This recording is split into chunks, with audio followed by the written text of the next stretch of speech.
Famille, la France dit qu'il veut rentrer en guerre avec la Russie. Oui, pourtant ils ont dit l'OTAN.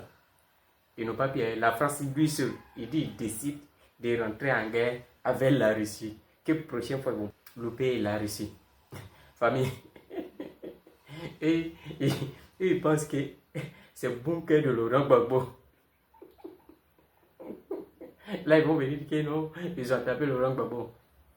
Et ils pensent que c'est pour tuer Thomas Sankara. Et ils pensent que c'est pour bombarder la Libye, pour tuer, il s'appelle comment même, Kadhafi. Et ils pensent que c'est pour tuer Kadhafi. Ils voient la Russie en train. Je vais pas être là. Écoutons la France les présenter comme ça.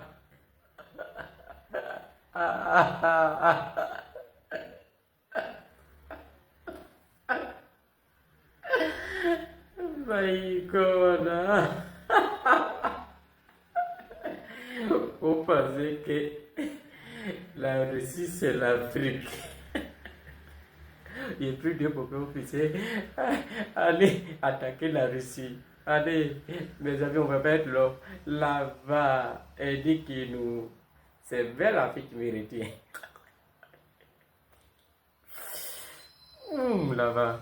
Moscou, pour le moment, n'a pas réagi. Ce n'est pas la première fois qu'on constate ce genre de tension militaire entre la France et la Russie. Oui, on se souvient de ce qui s'était passé il y a moins d'un an en mer Noire cette fois-ci, lorsqu'un avion de renseignement français avait été menacé de destruction par une tour de contrôle militaire russe. L'avion français volait pourtant dans l'espace aérien international.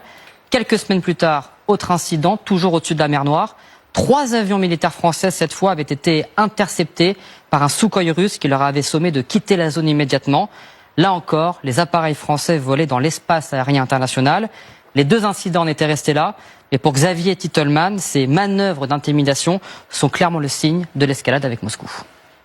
On passe à chaque fois, à cause de la Russie, à 2 centimètres d'être en guerre. Ils vont de plus en plus loin et nous, on continue à ne pas réagir. Je ne sais pas quelles sont les rétorsions diplomatiques, mais militairement, il est clair qu'il faut leur dire que la prochaine fois qu'ils éclairent un avion de cette manière-là, c'est-à-dire un acte de guerre, d'interception qui est juste, on vous tire dessus, il faut qu'ils sachent que la prochaine fois, nous aussi, on est capable de leur répondre. Merci. Merci beaucoup, Quentin, pour